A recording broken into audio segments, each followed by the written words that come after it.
Okay, so hello everyone. आज हम जो रोटेशन वाला पार्ट है उसका रिवीजन के बारे में थोड़ा सा डिस्कस करने वाले हैं। तो रोटेशन में जो मोमेंट ऑफ इनर्शिया वाला पार्ट है उसका आपका ऑलरेडी रिवीजन का पार्ट कंप्लीट हो चुका है। यहाँ पे हम लोग मेनली जो रोटेशन वाला सेक्शन है उसके बारे में डिस्कस करेंगे, जहाँ पे टॉर्क के बारे में हम लोग मेनली डिस्कस करने वाले हैं, एंगुलर मोमेंटम के बारे में डिस्कस करने वाले हैं, और इन सब से रिलेटेड किस तरह का क्वेश्चन आपको देखने को मिल सकता है एग्जाम में, या फिर कौन सा कॉन्सेप्ट जो आप लोगों के लिए काफ़ी ज़्यादा इंपॉर्टेंट है उसके बारे में आज हम थोड़ा सा ऊपर से देखने वाले हैं। ठीक है, जो चीज़ हम लोगों ने क्लास में मेनली डिस्कस किया था उन्हीं चीज़ों के बारे में वन बाय वन डिस्कस करेंगे। तो जो आज का मेन टॉपिक होने वाला है, जिसके ऊपर आज हम फोकस करने वाले हैं वो होने वाला है कंप्लीट जो प्रॉपर रोटेशनल मोशन है वो। और इसको अगर आप देख रहे हो तो मेक श्योर कि आप इससे पहले मोमेंट ऑफ इनर्शिया वाला जो वीडियो है वो आप देख लेना, क्योंकि रोटेशनल मोशन में मोमेंट ऑफ इनर्शिया का कॉन्सेप्ट जो है वो डायरेक्टली यूज होता है। ठीक है, तो ये हमारा मेन फोकस रहने वाला है रोटेशनल मोशन के ऊपर। और यहाँ पे हम मेनली फोकस करेंगे डायनेमिक्स वाले सेक्शन में, यानी कि यहाँ पे कॉज ऑफ रोटेशनल मोशन के बारे में डिस्कस करेंगे। लेकिन बिफोर वी गो देयर एक बार हम इसके इक्वेशन ऑफ मोशन के बारे में डिस्कस करते हैं, जो सर्कुलर मोशन में मेनली हम लोग डिस्कस करते हैं। यहाँ पे भी उसका यूज है, इसमें टॉर्क और एंगुलर मोमेंटम का कंपैरिजन इन इक्वेशंस के साथ डायरेक्टली हो सकता है। तो इसीलिए पहले इन इक्वेशंस को देख लेते हैं। जो इक्वेशन ऑफ मोशन आप लोग काइनेमेटिक्स में पढ़ते हो उसी का एक इक्वेशन ऑफ फॉर्मेट आपको रोटेशनल मोशन में भी देखने को मिलता है, जिसको हम बोलते हैं पहला इक्वेशन ऑफ मोशन, जिसका जो मेन इक्वेशन था उसको हम लोग लिखते थे v equal two plus T. वो यहाँ पे क्या बन जाता है, वो बन जाता है omega equal to omega naught plus alpha T. ये तो हो गया पहला इक्वेशन। फिर दूसरा इक्वेशन क्या बनता है, दूसरा इक्वेशन था S equal U T plus half A T square. ये आता था लीनियर वाले केस में। एंगुलर वाले केस में क्या बनता है, फिर रोटेशनल मोशन में क्या बनता है, वो बनेगा omega naught T plus half into alpha into T square. फिर थर्ड इक्वेशन ऑफ मोशन था V square minus U square equal twice A S.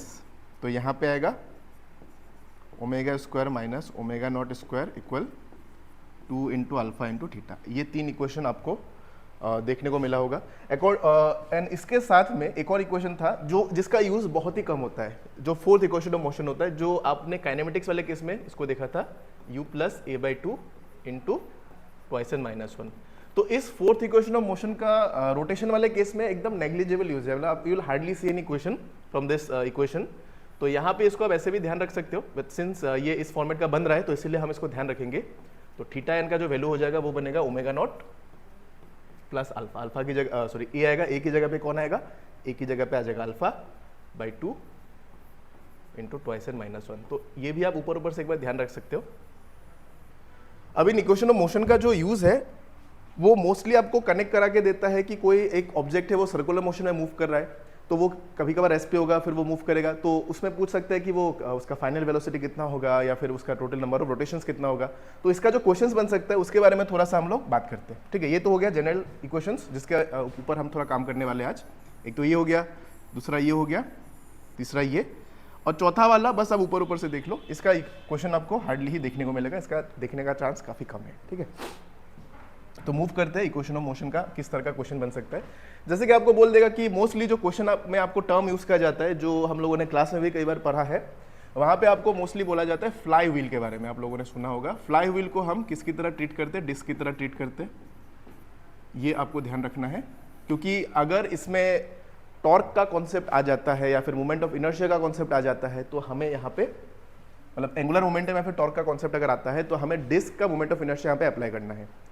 Disc का मोमेंट ऑफ इनर्शिया कितना होता है, तो डिस्क का अगर शेप आप देखोगे तो वो इस तरह का होता है, रेडियस r, मास अगर m है उसका, तो हम बोलते हैं इसका moment of inertia about an axis passing through the centre and perpendicular to the plane, तो वो हो जाता है mr स्क्वायर बाई टू। ये आप लोगों का रोटेशन मोमेंट ऑफ इनर्शिया वाले लेक्चर में आई होप ये वाला पार्ट कंप्लीट हो गया होगा।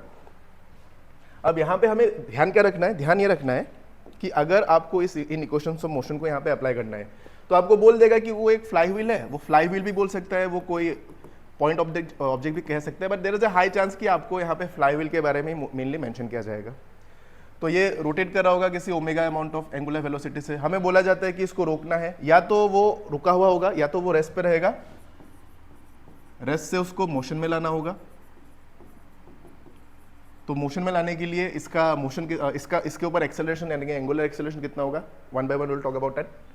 रेस्ट से मोशन में लाना होगा या फिर वो ऑलरेडी मोशन में ही रहेगा, वहां से उसको हमें रेस्ट पे लेके जाना है। तो यहाँ से पॉइंट क्या क्या बन सकता है, एक तो ये वाला केस आपको ध्यान रखना है, हो सकता है रेस्ट पे हो, उसको मोशन प्रोवाइड करना है। दूसरा ऑलरेडी मोशन में है लेकिन उसको रेस्ट पे लेके आना है। कौन सा मोशन, वो रोटेट कर रहा होगा, वो वाला मोशन ध्यान रखना। This is the point you have to focus on. तो मान लेते हैं कि वो पहले रेस्ट पे है, रेस्ट पे होगा तो उसका इनिशियल वेलोसिटी जो हम यू कहते हैं ना लीनियर वाले केस में, वो यहाँ पे बन जाता है ओमेगा नॉट। ओमेगा नॉट होगा 0। अगर बोला है कि मोशन में लाना है तो मोशन में लाने के लिए बोल देगा कि शायद इतना अमाउंट ऑफ इसका एंगुलर वेलोसिटी हमें प्रोवाइड करना है, यानी कि भी आपको बोल देगा जो कि ओमेगा होगा, उसका कोई वैल्यू होगा, फॉर एग्जांपल कुछ वैल्यू दिया रहेगा उसका। तो यहाँ से अगर आपको ये बोला जाता है कि ये जो एंगुलर वेलोसिटी है वो ओमेगा बन गया है और इसको चेंज होने में ओमेगा नॉट से ओमेगा बनने में जैसे टी अमाउंट ऑफ टाइम उसको लग रहा है, तो यहाँ से आप एक कंपेरिजन ये बना सकते हो कि जो पहला इक्वेशन ऑफ मोशन होता है वो होता है omega equal to omega naught plus alpha T. तो यहां से सबसे पहले आप एंगुलर एक्सेलरेशन निकाल सकते हो जो कि बनेगा omega minus omega not by T, यानी कि आपको इनिशियली ओमेगा नॉट का वैल्यू 0 दिया है तो वो तो 0 बन जाएगा, तो डायरेक्टली आपको यहां से omega by T angular acceleration मिल जाएगा। तो अगर आपको पूछता है फाइंड द एंगुलर एक्सेलरेशन तो आप डायरेक्टली यहां से निकाल सकते हो। अगर आपको ये पूछा जाता है कि अगर यहां से यहां तक उसका रोटेशन इतना हुआ है, कितना मतलब टी अमाउंट ऑफ टाइम में अगर उसका एंगुलर वेलोसिटी ओमेगा नॉट से ओमेगा बन गया है तो उसका कितना टोटल रोटेशन होगा, यानी कि उसका एंगुलर डिस्प्लेसमेंट कितना होगा। तो उसके लिए आप थीटा का इक्वेशन अप्लाई कर दो। अब थीटा के लिए आपके पास दो इक्वेशन है, अगर टाइम मेंशन है तो आप सेकेंड इक्वेशन ऑफ मोशन का अप्लाई कर सकते हो, अगर टाइम मेंशन नहीं है तो आप थर्ड इक्वेशन ऑफ मोशन का अप्लाई कर सकते हो। और अल्फा तो निकाल ही लोगे, अल्फा निकालने का सबसे बेस्ट तरीका कौन सा है, इसको यूज करके आप अल्फा को निकाल लेना। तो अगर मान लो आपको थीटा निकालना है तो थीटा के लिए क्या करो, थीटा के लिए आप लिखना omega naught T plus half of alpha into T square, ठीक है। तो ओमेगा नॉट का वैल्यू तो 0 हो गया, ये तो टर्म पूरा 0 है। अल्फा का वैल्यू यहाँ से आपको मिल जाएगा, यहाँ पे सब्स्टिट्यूट कर देना, टाइम जो भी क्वेश्चन में दिया होगा उसको सब्स्टिट्यूट करना, तो थीटा का वैल्यू आपको यहाँ से मिल जाएगा। तो आप बोलोगे कि इतना रेडियन अमाउंट ऑफ उसका एंगुलर डिस्प्लेसमेंट हुआ है। फिर इसी क्वेश्चन के एक और डेप्थ में हम लोग जा सकते हैं कि अगर आपको थीटा दिया हुआ है, मतलब मान लो आपको थीटा मिल गया, बट व्हाट इफ क्वेश्चन में थीटा ना पूछकर एक और टर्म पूछ दे। किस तरह का टर्म, अगर आपको पूछेगा कि find the number of rotations of the disc, कि इतना जो टाइम लेगा ना, वो इतना जो टी अमाउंट ऑफ टाइम लेगा जो भी क्वेश्चन में दिया होगा 10 सेकंड 15 सेकंड 20 सेकंड, इतना अमाउंट ऑफ टाइम में वो जो डिस्क है फिर वो जो फ्लाई व्हील है वो कितना बार घुमा होगा, नंबर ऑफ रोटेशंस अगर आपको उसको निकालना है तो क्या करना है, सबसे पहले उसको निकालने के लिए you must have the value of theta. आपके पास थीटा का वैल्यू होना चाहिए, बिना थीटा को कैलकुलेट किया आप उसको फिगर आउट नहीं कर सकते हो। तो let's say you have the value of theta, theta का कोई वैल्यू होगा, कितना मान लो, कोई नंबर मान लेते हैं फॉर एग्जांपल, लेट्स से आपको थीटा का वैल्यू मिल गया है 100 रेडियन फॉर एग्जांपल, जैसे कि यहाँ पे जो वैल्यू सब्स्टिट्यूट हुआ होगा ना, वहां से मान लो कि थीटा का वैल्यू आपको 100 रेडियन मिल चुका है। तो अगर आपको यहाँ से थीटा का वैल्यू 100 रेडियन मिल जाएगा, आपको अगर पता करना है कि नंबर ऑफ रोटेशंस कितना है, तो यहाँ से एक चीज देखो कि अगर उसने एक बार घुमा होगा, अगर वो पार्टिकल ऐसे एक बार घुमा होगा वन रोटेशन में वो कितना उसका एंगुलर डिस्प्लेसमेंट होता है। हमें पता है कि अगर कोई पार्टिकल वन रोटेशन करता है, वन रोटेशन में उसका जो एंगुलर डिस्प्लेसमेंट जो थीटा का वैल्यू होता है वो होता है ट्वाइस पाई। तो अगर हमें पता करना है कि कितना अमाउंट ऑफ रोटेशन होगा, तो लेट्स से हम बोलते हैं कि उसका n नंबर ऑफ रोटेशन हो रहा है, तो थीटा का वैल्यू कितना होगा। तो अगर एक रोटेशन में 2 पाई एंगुलर डिस्प्लेसमेंट हो रहा है तो 100 रेडियन अगर उसका एंगुलर डिस्प्लेसमेंट हुआ होगा तो उसके पास नंबर ऑफ रोटेशंस क्या होगा। तो इसके लिए आप ये फॉर्मूला यूज कर सकते हो कि जो थीटा है, जो आपको वैल्यू मिला है, इसको आप क्या करो 2 पाई से डिवाइड कर देना, यानी कि अगर आपको नंबर ऑफ रोटेशंस निकालना है,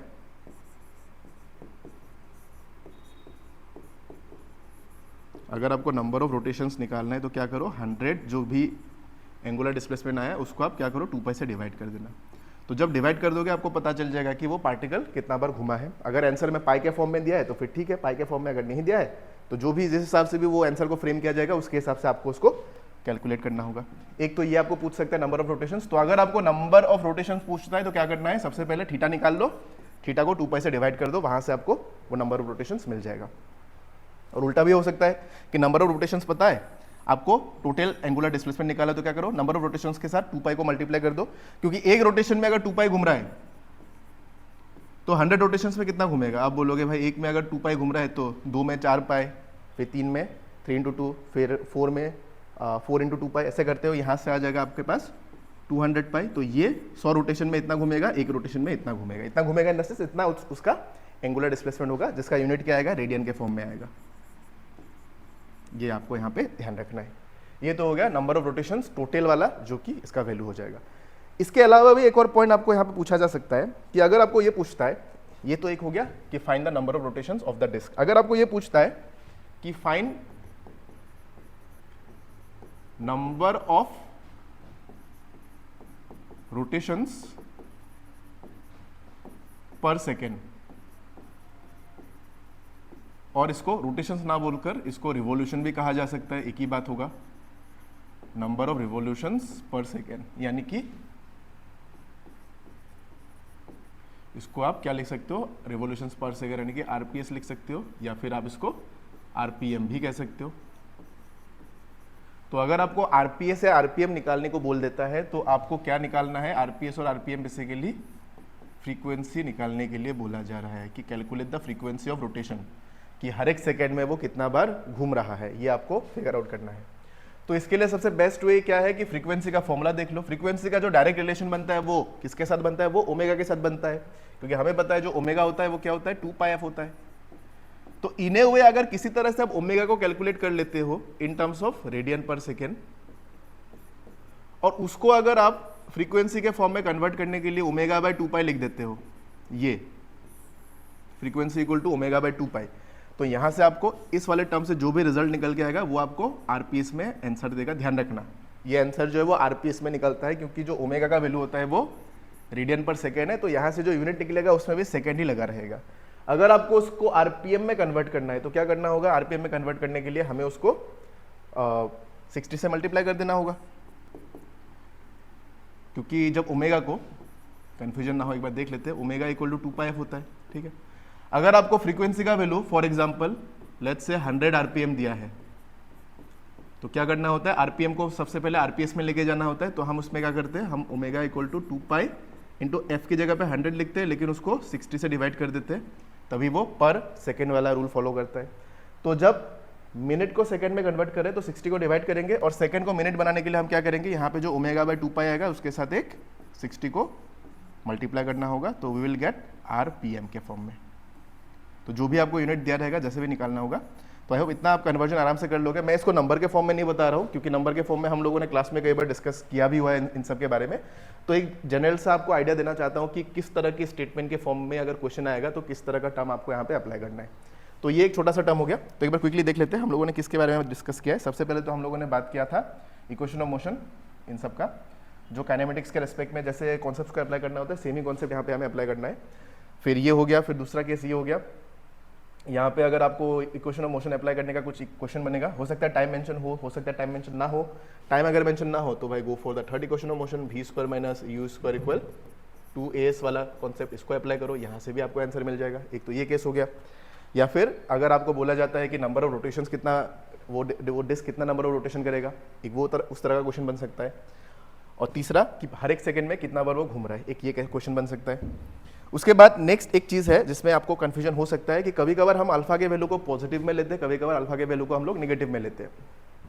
जैसे कि अगर आपको ये क्वेश्चन दिया हुआ है पहला वाला, अल्फा टी ऐसे लिखते हैं, तो कभी कभार हम क्या देखते हैं कि यहाँ पे इस इक्वेशन में जो प्लस वाला साइन है ना, इसको हम लोग कभी कभार omega naught minus alpha T भी लिख देते हैं। ये कब होता है, ये तब होता है कि जब यहाँ पे प्लस लिखा है तो वो ऑब्जेक्ट जो है वो रेस्ट से मोशन में आ रहा है, तब हम इसको अप्लाई करते हैं। और माइनस कब होता है, माइनस वो तब होता है जब वो मोशन से रेस्ट की तरफ जा रहा है।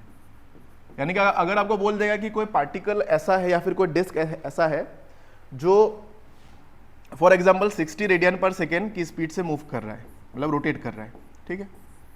फिर उसके ऊपर हम लोगों ने क्या दिया है, एक रिटार्डिंग टॉर्क के फॉर्म में भी हम इसको कंपेयर करेंगे। यहाँ पे टॉर्क के फॉर्म में बोल देगा कभी कभार यहाँ पे या तो उसको टॉर्क के फॉर्म में बता देगा आप लोगों को, या फिर उसमें बोल देगा कि रिटार्डिंग मोशन उसके ऊपर अप्लाई हुआ है। रिटार्डिंग मोशन का मतलब समझ जाना कि अगर ओमेगा के फॉर्म में हम इक्वेशन को बना रहे हैं तो इसमें जो एंगुलर एक्सेलरेशन आएगा उसके साथ हमें एक नेगेटिव साइन लगाना है। तो जो नेगेटिव साइन यहाँ पे लगने वाला है वो माइनस ऑफ जो अल्फा निकल के आएगा, मान लो आपको बोल दिया फॉर एग्जाम्पल 5 रेडियन पर सेकेंड स्क्वायर ऐसे आ रहा है, लेकिन यहाँ पे एक नेगेटिव साइन आएगा। यानी कि नेगेटिव आने का मतलब है कि पार्टिकल जो है वो स्टार्टिंग में एक पर्टिकुलर स्पीड से मूव कर रहा था, पर्टिकुलर एंगुलर स्पीड से मूव कर रहा था। Because of this negative of acceleration उसने क्या किया है, उसने इस स्पीड को रिड्यूस किया है, और रिड्यूस करते करते करते करते एक पर्टिकुलर टाइम बाद, यानी कि ये हमारा हो जाएगा ओमेगा नॉट, और फाइनली ओमेगा का वैल्यू जो है वो 0 हो जाएगा। तो यहां से ये भी सवाल बन सकता है कि ये जब आके रुक जाएगा, एक सवाल ये बनेगा कितना टाइम बाद रुकेगा, तो वो तो यहां से मिल जाएगा। पूछेगा कितना नंबर ऑफ उसका कितना उसका एंगुलर डिस्प्लेसमेंट होगा before it comes to rest, तो उसके लिए आप सेकेंड इक्वेशन ऑफ मोशन का अप्लाई कर सकते हो। कहाँ गया, ये वाला केस आप अप्लाई कर सकते हो कि अगर वो रेस्ट पे आएगा तो वो कितना नंबर ऑफ रोटेशंस कंप्लीट करेगा। अगर आपको ये पूछता है, सॉरी नंबर ऑफ रोटेशन नहीं, टोटल उसका कितना एंगुलर डिस्प्लेसमेंट होगा before it comes to rest, तो ये क्वेश्चन लगाओ। अगर आपको ये बोला जाता है कि वो रेस्ट में आने से पहले कितना नंबर ऑफ रोटेशंस करेगा, फिर ये अप्लाई करो। और अगर आपको ये बोला जाता है कि वो रेस्ट में आने से पहले उसका रिवॉल्यूशंस पर सेकंड कितना होगा, तो आप इसको यहाँ पे ये अप्लाई कर सकते हो।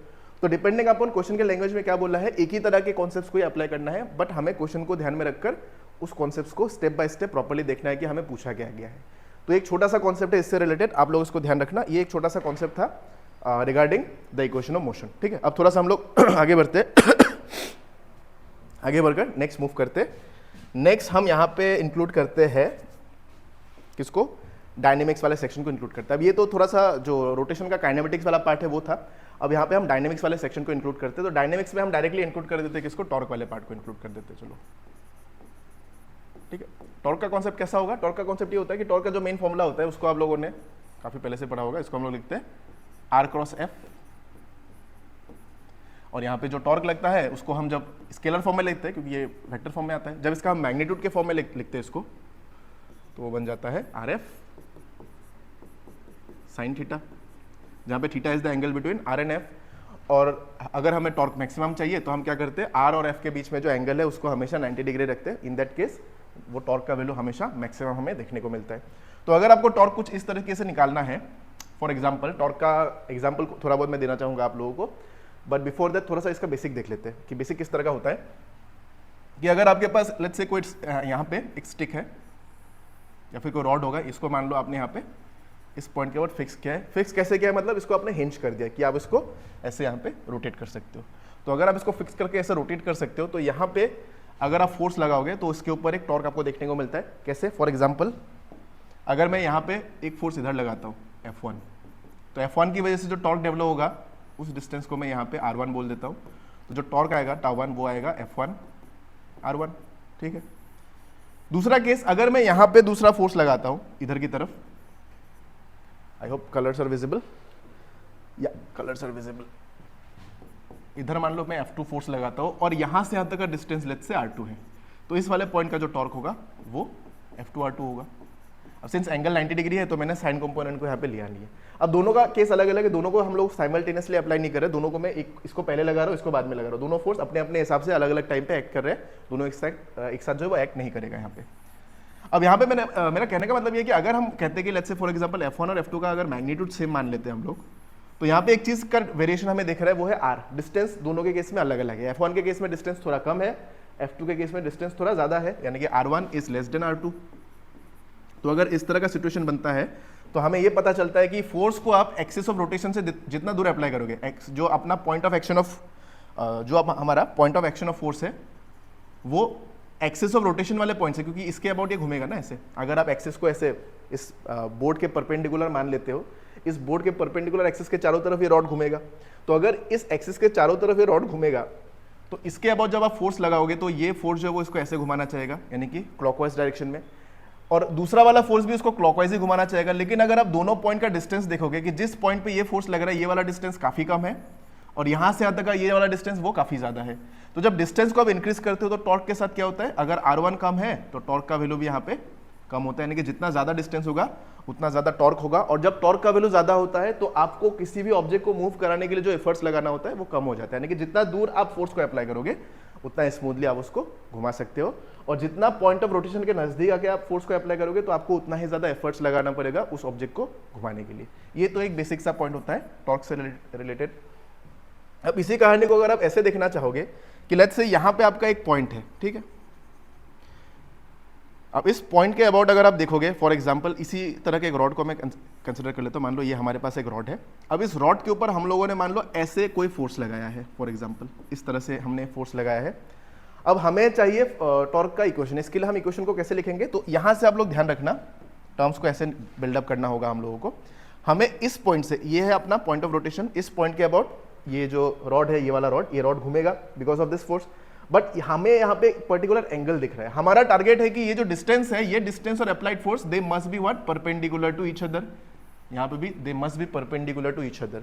यहाँ पे वो परपेंडिकुलर कंपोनेंट दिख नहीं रहा है, तो हम क्या करते हैं, हम इस फोर्स को, जो ये फोर्स एक्ट हो रहा है ना, इसके अलोंग एक इमेजिनरी आप लाइन ड्रॉ कर दो ऐसे।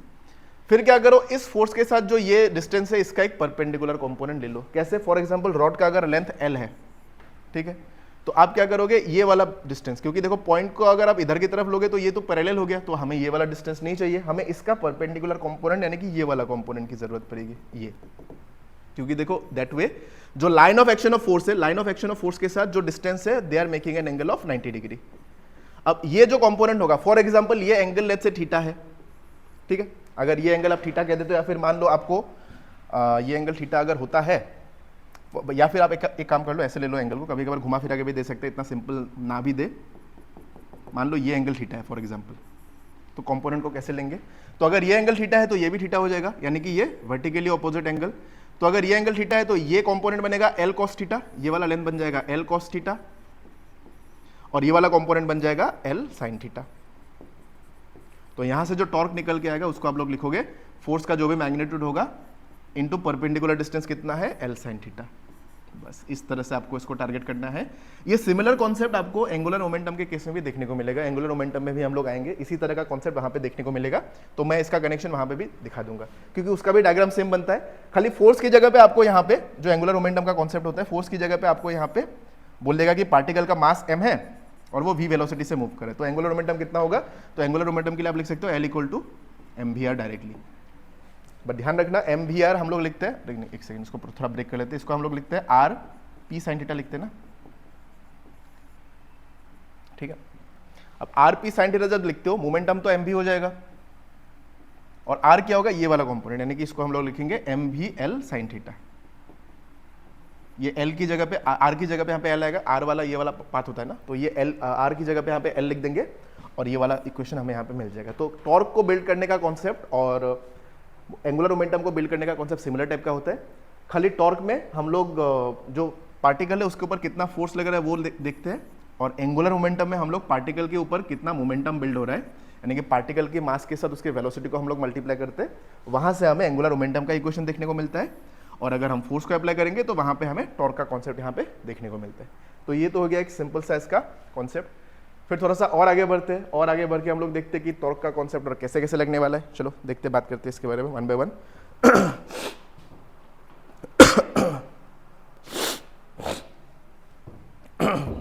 अब देखो टॉर्क के साथ एक और चीज है कि ये तो हो गया सिंपल सा केस, एक सेकंड हमने किसके बारे में बात की, हाँ ये तो हो गया सिंपल सा फॉर्मूला। दूसरा केस ये भी होता है कि जब हम इसको डिराइव करते हैं, ऑल्दो डिराइवेशन वाले पार्ट पे नहीं जा रहे, मैं बस फॉर्मूले के बारे में बात कर रहा हूँ, कि जब लीनियर मोशन में हम लोग रहते हैं, लीनियर मोशन में हम लोग देखते हैं कि F इक्वल टू ma होता है, जिसको आप लोग dp/dt भी लिख सकते हो, rate of change of linear momentum. Similarly F जो है एंगुलर मोमेंटम, रोटेशनल केस में F जो है वो टॉर्क बन जाता है, मास क्या बनता है, मोमेंट ऑफ इनर्शिया बन जाता है, और जो A होता है वो अल्फा बन जाता है, यानी कि टॉर्क का एक और इक्वेशन मिलता है हमें, torque equal to I into alpha, ये भी हमें देखने को मिलता है। और इसको अगर आप चाहो तो रेट ऑफ चेंज ऑफ, यहाँ पे लीनियर मोमेंटम आ रहा था तो यहाँ पे क्या आ जाता है, एंगुलर मोमेंटम भी आ जाता है, तो इसका भी आप लोग ध्यान रख सकते हो, इस तरह का एक छोटा सा कॉन्सेप्ट। ओके, अब इससे रिलेटेड क्या क्या कॉन्सेप्ट बन सकता है, जैसे कि मान लो आपको टॉर्क का इक्विलिब्रियम का कॉन्सेप्ट दे दिया, फॉर एग्जाम्पल इसको कैसे लिखते हैं, चलो इसको यहाँ से मैं एक 2025 का जो सवाल आया था ना उसी को मैं एक बार दिखा देता हूँ। जैसे कि मान लो अगर आपको बोला जाता है कि ये एक वॉल है और यहाँ पे ये ग्राउंड है,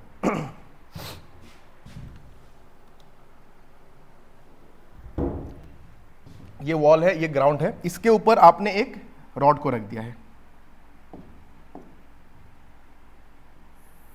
ये मान लो यहाँ पे हम लोगों ने एक रॉड को रख दिया है,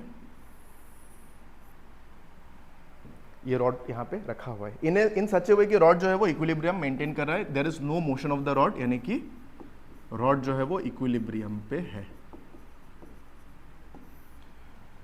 तो रॉड का अपना कुछ मास होगा, तो रॉड का जो मास होगा, अगर आप इसको यूनिफॉर्म रॉड मान लेते हो तो इसका सेंटर ऑफ मास एकदम सेंटर में यहाँ पे कहीं पे आएगा, और अगर इसका मास m है तो इसका mg लगेगा नीचे की तरफ, ठीक है। यानी कि जो mg यहाँ पे लग रहा है वो mg उसको नीचे की तरफ खींच रहा है। नीचे की तरफ अगर खींचेगा तो क्या होगा, ये वाला जो टॉप मोस्ट पार्ट है वो क्या होगा, ऐसे स्लाइड होते हुए ऐसे आएगा, यानी कि ये ऐसे गिर के ऐसे जमीन पे गिर जाना चाहिए था। लेकिन ये जमीन पे गिर नहीं रहा है क्योंकि यहाँ पे इस एंड पे ऐसा कोई फोर्स होगा जो उसको इधर जाने नहीं दे रहा है। कौन सा फोर्स होगा, वो नथिंग बट यहाँ पे फ्रिक्शन लगना चाहिए, क्योंकि जब ये mg नीचे की तरफ आएगा तो ये जो बॉटम मोस्ट पॉइंट है वो लेफ्ट की तरफ मूव करना चाहेगा और जो टॉप मोस्ट पॉइंट है वो नीचे की तरफ डाउनवर्ड डायरेक्शन में मूव करना चाहेगा। बट ये इधर मूव नहीं कर पा रहा है बिकॉज फ्रिक्शन इसको अपोज कर रहा है, यानी कि फ्रिक्शन जो है mg को यहाँ पे बैलेंस कर रहा है। एक तो ये पॉइंट आप ध्यान रख सकते हो। बट दिक्कत ये है कि जो फ्रिक्शन है ना वो mg के साथ परपेंडिकुलर है। देखो फ्रिक्शन जा रहा है राइट की तरफ, mg जा रहा है डाउनवर्ड, दोनों अगर कंपोनेंट का एंगल देखोगे तो 90 डिग्री में आ रहा है। और कोई भी अगर दो फोर्स 90 डिग्री एंगल बना रहे हैं तो they can not balance each other, they must be acting opposite to each other, यानी कि दोनों फोर्सेस के बीच में 180 डिग्री का एंगल बनेगा तभी वो उसको बैलेंस कर सकता है। तो यहाँ पे इसको तो हम मैथमेटिकली ये नहीं कह सकते कि they are balancing each other, तो ऐसा क्या है जो इन दोनों को बैलेंस कर रहा है। तो इसके लिए एक सिंपल सा कॉन्सेप्ट ये है कि अगर आप न्यूटन के थर्ड लॉ में जाओगे फॉर ए मोमेंट तो आपको एक चीज देखने को मिलेगा कि जो यहाँ पे रॉड का lowest most lower most point है और यहाँ पे हायर मोस्ट पॉइंट है, हायर मतलब टॉप मोस्ट पॉइंट और बॉटम मोस्ट पॉइंट, दोनों पॉइंट जो है सरफेस के साथ कांटेक्ट में है। और जब कोई भी ऑब्जेक्ट सरफेस के साथ कांटेक्ट करता है तो वहां पे क्या लगता है, नॉर्मल रिएक्शन लगता है, यानी कि ऊपर की तरफ एक नॉर्मल रिएक्शन इधर लगेगा और इधर भी एक नॉर्मल रिएक्शन लगेगा। सरफेस का हमेशा परपेंडिकुलर, सरफेस का हमेशा perpendicular, that is the normal reaction. तो इसको अब दोनों नॉर्मल रिएक्शन सेम है या नहीं हमें नहीं पता है, तो दोनों को हम अलग अलग मान लेते हैं। इसको n1 मान लो, इसको n2 मान लो। अब यहाँ पे टोटल हमें दिख रहा है 4 फोर्सेस, n1 n2 F और mg, सब क्या कर रहा है, एक दूसरे को बैलेंस कर रहा है।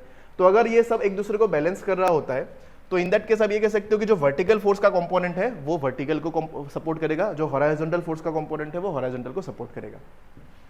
दैट वे आपको ये पता चलेगा कि जो n1 है वो किसको सपोर्ट कर रहा है, n1 जो है वर्टिकल है वो mg को बैलेंस कर रहा है, यानी कि दोनों का मैग्नीट्यूड हम यहाँ पे इक्वल ले सकते हैं बिकॉज ये सिस्टम किसमें इक्विलिब्रियम है, यानी कि वर्टिकल फोर्स को सपोर्ट करके उसको न्यूट्रलाइज कर रहा है, हॉरिजॉन्टल फोर्स को सपोर्ट करके उसको यानी कि बैलेंस करके उसको न्यूट्रलाइज कर रहा है। तो यहाँ पे आप फ्रिक्शन को डायरेक्टली इक्वल कह सकते हो किसके, ये हॉरिजॉन्टली राइट जा रहा है, ये हॉरिजॉन्टली लेफ्ट आ रहा है, तो फ्रिक्शन जो है वो n2 के बराबर हो जाएगा।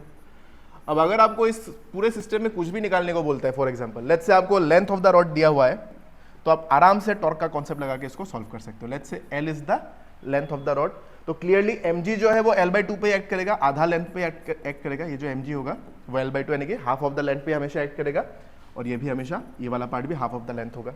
अब किसी भी पॉइंट के अबाउट आप टॉर्क लगा लो, बट सिंस इक्विलिब्रियम में है तो जो क्लॉकवाइज टॉर्क होगा पूरे सिस्टम का और जो एंटी क्लॉकवाइज टॉर्क होगा पूरे सिस्टम का, क्लॉकवाइज यानी कि अगर कोई रॉड ऐसा है, फोर्स उसको ऐसे घुमाने की कोशिश कर रहा है तो ये क्लॉकवाइज हो जाएगा, और अगर कोई एक रॉड है उसको अगर फोर्स ऐसे घुमाने की कोशिश करे तो वो एंटी क्लॉकवाइज होगा। अब दोनों फोर्सेस की वजह से अगर ये रॉड ना ही क्लॉकवाइज मूव कर रहा है ना ही एंटी क्लॉकवाइज मूव कर रहा है, यानी कि वो सिस्टम इक्विलिब्रियम है। सेम कॉन्सेप्ट को आप यहाँ पे अप्लाई कर सकते हो। कैसे कर सकते हो, देखो अगर मैं इस बॉटम मोस्ट पॉइंट के अबाउट टॉर्क निकालना चाहता हूँ कि हो सकता है ऐसे घूमेगा या हो सकता है ऐसे घूमना चाहेगा, वी डोंट नो दैट। अगर इस पॉइंट के बाद आप टॉर्क निकालोगे तो आपको देखने को मिलेगा कि जिस पॉइंट पे ही फोर्स एक्ट करता है, जैसे कि मान लो वो जो रॉड का एग्जांपल मैंने दिया था ना थोड़ी देर पहले कि इस पॉइंट से एक पर्टिकुलर डिस्टेंस दूर फोर्स एक्ट कर रहा है, अगर आप इस फोर्स को इसी पॉइंट पे एक्ट करा दो तो टॉर्क का वैल्यू कितना हो जाएगा, इस पॉइंट में टॉर्क का वैल्यू हो जाएगा 0, क्योंकि आर का वैल्यू इस पॉइंट के लिए 0 है। तो जिस पॉइंट के अबाउट टॉर्क लगा रहे हैं उसी पॉइंट पे अगर फोर्स एक्ट कर रहा है तो वहां पे टॉर्क का वैल्यू हो जाएगा 0। तो यानी कि n1 और f के लिए इस पॉइंट के अबाउट हो जाएगा टॉर्क 0, बचेगा खाली mg और n2 के लिए। तो mg वाला जो वैल्यू है, mg के लिए देखो आपको कौन सा कंपोनेंट लेना है, परपेंडिकुलर कंपोनेंट, जो मैंने यहाँ पे एक्सप्लेन किया था ना, ये वाला पार्ट, इसका कॉन्सेप्ट अभी वहां पे यूज होने वाला है। अभी देखो यहाँ पे इस पॉइंट के अबाउट यहाँ पे mg का फोर्स का डायरेक्शन कैसा है और n2 का कैसा है, वन बाय वन बात करते हैं। mg के लिए देखो मैंने क्या बोला था, mg के लिए आपको क्या करना है, mg के लिए आपको यहाँ पे जिस पॉइंट के अबाउट फोर्स एक्ट करे उस पॉइंट के अबाउट आप एक इमेजिनरी लाइन ड्रॉ कर दो। देखो इस पॉइंट के अबाउट आप एक इमेजिनरी लाइन ड्रॉ कर दो ऐसे, फिर इस पॉइंट से लेकर इस लाइन तक एक परपेंडिकुलर ड्रॉ करो, देखो ये वाला लाइन। तो अगर ये L/2 है और अगर आप यहाँ पे कोई भी एंगल मान लेते हो, कौन सा एंगल एज्यूम करें, अगर क्वेश्चन में एंगल दिया होगा, फॉर एग्जांपल ये वाला एंगल या फिर ये वाला एंगल, कोई भी अगर एंगल दिया है, फॉर एग्जांपल आपको ये वाला एंगल दिया हुआ है, ठीक है, तो अगर आपको ये वाला एंगल दिया हुआ है थीटा, तो ये एंगल ऑटोमेटिकली 90 माइनस थीटा हो जाएगा, यानी कि ये वाला कंपोनेंट क्या हो जाएगा, ये अगर थीटा है, ये अगर ये भी थीटा हो जाएगा, तो ये L/2 है तो ये L/2 साइन थीटा हो जाएगा। तो अबाउट ये जो ये वाला जो टॉर्क होने वाला ना, कौन सा वाला, ये वाला जो टॉर्क होगा, टॉर्क ड्यू टू mg बता रहा हूं मैं, वो हो जाएगा M G into perpendicular distance कितना हो जाएगा, ये बनेगा L/2 साइन थीटा। और ये कौन सा डायरेक्शन है, इस पॉइंट के अबाउट ये फोर्स जो है वो उसको क्लॉकवाइज घुमाने की कोशिश करे, तो इसको हम क्लॉकवाइज कह सकते हैं। सिमिलरली अगर आप N2 के लिए देखने जाओगे तो N2 के लिए क्या आएगा, टॉर्क ड्यू टू N2, तो वो तो फोर्स आ जाएगा। अब इसका परपेंडिकुलर डिस्टेंस इस पॉइंट के अबाउट इस फोर्स का परपेंडिकुलर डिस्टेंस, तो इस फोर्स का एक लाइन ऑफ एक्शन ड्रॉ कर लो इमेजिनरीली, फिर यहां से यहां तक का एक परपेंडिकुलर डिस्टेंस ड्रॉ करो। कितना होगा, अगर ये L है ये थीटा है, तो ये वाला कंपोनेंट कितना हो जाएगा, ये वाला कंपोनेंट आपको देखने को मिलेगा L cos थीटा के फॉर्म में। एक बार देख लेते हैं, ये वाला फोर्स ऐसे जा रहा है, आपको ये वाला कंपोनेंट यहाँ से लेना है, ये वाला कंपोनेंट है, यहाँ से अगर आप ड्रॉ करोगे तो ये वाला N2 हो जाएगा, ये परपेंडिकुलर है। तो अगर आप इसको L मान लेते हो, this is the L distance total, ये L है, ये रॉड वाला लेंथ L है, तो अगर हमने इसको एंगल थीटा लिया है तो ये भी एंगल थीटा हो जाएगा, करेक्ट। तो ये वाला कंपोनेंट हो जाएगा L cos थीटा, तो आप इसको लिख सकते हो L cos थीटा, थीटा का जो भी वैल्यू होगा। और ये वाला जो रोटेशन होगा वो कैसा होगा, वो काउंटर क्लॉकवाइज यहाँ पे होने वाला है। आई होप ये थीटा ही होगा, क्योंकि ये थीटा है तो ये भी थीटा होगा, हाँ ठीक है। अब सिंस ये इक्विलिब्रियम में है तो क्या करना है, इस फोर्स को और इस फोर्स को आप इक्वेट कर दो, और दोनों को इक्वेट करके आपको जो भी निकालने को बोलेगा कि फ्रिक्शनल फोर्स निकालना है, तो N2 और फ्रिक्शनल फोर्स तो सेम ही है, तो यहाँ पे इसको सब्स्टिट्यूट कर देना। अगर आपको बोलेगा N1 कितना है वो निकालो, तो यहाँ पे N1 को सब्स्टिट्यूट कर देना, फिर दोनों को इक्वेट करके जो भी आपका रिजल्ट आएगा वैसे आप इसको सॉल्व कर सकते हो। ये एक छोटा सा कॉन्सेप्ट है कि टॉर्क को हम कैसे अप्लाई कर सकते हैं। सिमिलरली एक और कॉन्सेप्ट आपको यहाँ पे देखने को मिल सकता है इस तरह का, कि आपको बोल देगा फॉर एग्जाम्पल कि एक मान लो ऐसे सीलिंग है। अब इस तरह का क्वेश्चन वैसे नीट में आया नहीं, बट एक बार दिखा देता हूं मैं आपको। यहाँ पे एक सीलिंग है, यहाँ पे मान लो आपको एक रॉड ऐसे दिया हुआ है इस शेप में। आप बोलोगे ये क्या बना रहे हो, देख लो एक बार, इस तरह का मान लो आपको एक रॉड दे दिया है, ठीक है। मान लो कि इस वाले पार्ट का मास m1 है, इस वाले पार्ट का मास जो है वो m2 है। दोनों का लेंथ भी सेम मान लेते, या फिर दोनों का लेंथ L1 L2 बोल दे। इसका जो लेंथ है वो L1 मान लो, इसका जो लेंथ है उसको आप L2 मान लो। और बोला है कि ये जो रॉड है ना, आप देखो जनरली क्या होता है कि अगर रॉड को अगर आपने इस तरह से कनेक्ट किया है तो वो इसको थोड़ा सा ऐसे ऑसिलेट करना चाहिए, फिर उसको ऐसे रोटेट करना चाहिए था। बट अगर आपको बोलता है ना कि इक्विलिब्रियम में है, ये जो रॉड है वो इक्विलिब्रियम में रोटेट नहीं कर रहा है, इक्विलिब्रियम में अगर होगा तो इसका जो आपको बोला जाएगा कि बोल सकता है L1 का वैल्यू कितना है, L2 का वैल्यू कितना है, M1 का वैल्यू कितना है, M2 का वैल्यू कितना है, इसको कैसे निकाल सकते हैं, इसका एक बस मैं मेथड बताना चाहता हूँ आपको। तो ध्यान रखना इस तरह का कॉन्सेप्ट टॉर्क का ही, बेसिकली इसको आप टॉर्क का एप्लीकेशन मान के चल सकते हो। देखो किस तरह से होगा, लेट्स से कि ये आपका एक्सिस है। अब ये ऐसे नहीं घूम रहा है, ध्यान रखना, ये ऐसे नहीं घूम रहा है, ये ऐसे घूम रहा है। मतलब ये जो है, मान लो मैं दो पेन को ले लेता हूँ, यहाँ पे एक पेन है, यहाँ पे एक दूसरा पेन है, दोनों का आपने ऐसे रख दिया। अब अगर किसी का वेट ज्यादा होगा तो वो इसको ऐसे मूव करा देगा, बट सिंस दोनों एक दूसरे को बैलेंस कराने की, इसका जो mg इसका mg, दोनों का mg जो है एक दूसरे को बैलेंस कराए, तो फॉर दैट हमें क्या पता होना चाहिए, हमें इसका एंगल थीटा पता होना चाहिए और हमें इसका भी एंगल थीटा पता होना चाहिए। लेट्स से θ1 है, θ2 है, तो इसका जो mg लगेगा वो नीचे की तरफ लगेगा, इसको आप m1g कह सकते हो। इसका जो mg है वो भी नीचे की तरफ लगेगा, इसको आप m2g कह सकते हो, ठीक है। अब इसका जो एक्सिस ऑफ रोटेशन है वो ये होना चाहिए, इस पॉइंट के अबाउट घूमेगा। तो क्या करो, वही आपको आइडिया डायग्राम देख के आइडिया लग गया होगा कि आपको क्या करना है, परपेंडिकुलर कंपोनेंट्स को लेना है। तो इस वाले पॉइंट के अबाउट जो टॉर्क लगेगा, लेट्स से ये वाला डिस्टेंस कितना होगा, ये अगर θ1 है तो ये वाला डिस्टेंस हो जाएगा L1/2 और ये वाला डिस्टेंस हो जाएगा L2/2। अब ये वाला डिस्टेंस अगर L1/2 है तो ये वाला कंपोनेंट हो जाएगा L cos थीटा, ये हो जाएगा L2 sin थीटा। तो आप लिख सकते हो m2g इंटू L2/2 sin θ/2। ये वाला टॉर्क उसको ऐसे क्लॉकवाइज घुमाने की कोशिश कर रहा है, और इसका मैग्नीट्यूड किसके बराबर हो जाएगा, m1g इंटू ये वाला डिस्टेंस कितना होगा L12/2, ये वाला तो हो जाएगा ये थीटा है तो ये ऊपर वाला cos, ये वाला साइन, यानी कि L1/2 sin θ1। तो यहाँ से जो भी रेशियो पूछेगा, भाई एंगल का रेशियो निकालो, मासेस का रेशियो निकालो, लेंथ का रेशियो निकालो, या फिर इंडिविजुअल वैल्यू अगर निकाल ले, सब कुछ आप यहाँ से कैलकुलेट कर सकते हो। यानी कि डायग्राम देख के लग सकता है अजीब तरह का कॉन्सेप्ट है, क्या है, बट देखो एक ही क्वेश्चन में सबका काम बन जाता है। तो आपको जब भी टॉर्क का क्वेश्चन देखे और अगर बोला जाता है कि जो सिस्टम है वो रेस्ट पे है, तो क्या करना है, क्लॉकवाइज और एंटी क्लॉकवाइज जितना भी टॉर्क आपको दिख रहा है सबको कंबाइन करके उसका नेट टॉर्क जो है वो उसको इक्वेट कर दो। क्लॉकवाइज वाले को एक साथ रखो, एंटी क्लॉकवाइज वाले को एक साथ रखो, फिर वहां से उसको इक्वेट कर दो, काम हो जाएगा, ठीक है। इस तरह का कॉन्सेप्ट का आपको मेनली यहाँ पे ध्यान रखना है। ओके, चलो थोड़ा आगे बढ़ते हैं। अच्छा, एक और चीज़ मैं बता देता हूँ, जो हम लोगों ने अभी थोड़ी देर पहले डिस्कस किया ना, ये जो इक्वेशंस है, ये जो हम लोगों ने इक्वेशंस ऑफ मोशंस के बारे में थोड़ा बहुत डिस्कस किया था, ये यहाँ पे एक और चीज़ का इन्वॉल्वमेंट हो सकता है। ये एक चीज़ का ध्यान रखना, अगर आपको बोला जाता है ना कि ये इनिशियली रेस्ट पे था, फाइनली उसके पास कोई एंगुलर वेलोसिटी आ गया है, जो मैंने यहाँ पे बताया था ना, तो इसको इंक्लूड करने के लिए ये बोला जा सकता है कि टॉर्क को यहाँ पे अप्लाई किया है, तो टॉर्क को अप्लाई करने की वजह से यहाँ पे इतना उसका एंगुलर वेलोसिटी बिल्ड हो गया है। तो इस टॉर्क का आप अल्फा के साथ रिलेशन बना सकते हो। जैसे कि फ्लाईव्हील अगर बोलेगा, फ्लाईव्हील अगर बोला है तो फ्लाईव्हील का मोमेंट ऑफ इनर्शिया आप देख लो, तो वहां से आप torque equal to I alpha लिख सकते हो। तो वहां से भी आपको अल्फा मिल सकता है, torque bye moment of inertia कर देना, वहां से आपको अल्फा का वैल्यू मिल जाएगा, और जो वो अल्फा का वैल्यू आएगा उसको आप यहाँ पे सब्स्टिट्यूट करके वहां से भी आप काम बना सकते हो। यानी कि मेरा कहने का मतलब बस ये है कि आप यहाँ से इस चीज का ध्यान रखना, ये वाला कहाँ गया, नहीं ये वाला, हाँ, कि अगर इक्वेशन ऑफ मोशन में अल्फा को इंक्लूड करना है, अल्फा के पास हमारा ये फॉर्मूला है, अल्फा निकालने के लिए हम omega minus omega not by T इसको यूज कर सकते हैं, या फिर अगर मोमेंट ऑफ इनर्शिया पता है और टॉर्क पता है तो अल्फा निकालने के लिए tau bye moment of inertia भी आप यूज कर सकते हो, दोनों ही यहाँ पे वैलिड रहेगा अगर ऑब्जेक्ट का आपको शेप पता है। अगर पॉइंट मास दिया है तो फिर इसको टारगेट मत करना, पॉइंट मास है तो आप इसी को टारगेट करो, इट्स बेटर। लेकिन अगर कोई शेप दिया है, स्फीयर दिया है, डिस्क दिया है, रिंग दिया है, अगर इस हिसाब से उसका रोटेशन बोला गया है, जैसे कि मैंने मेंशन किया था फ्लाईव्हील, फ्लाईव्हील बेसिकली एक डिस्क ही होता है, तो फ्लाईव्हील के लिए आप इसको अप्लाई कर सकते हो, यस, लेकिन पॉइंट मास के लिए नॉट एप्लीकेबल। हाँ, पॉइंट मास अगर होगा तो अप्लाई मत करना है इसको, पॉइंट मास के लिए it's better you go for this equation. ये हो गया यहाँ तक। अब कुछ छूटा है क्या, और कुछ बाकी है? और भी है मोमेंट ऑफ एंगुलर मोमेंटम तो बाकी है, तो यहाँ तक हम लोगों का हो गया। अभी थोड़ा हम लोग आगे बढ़ते हैं।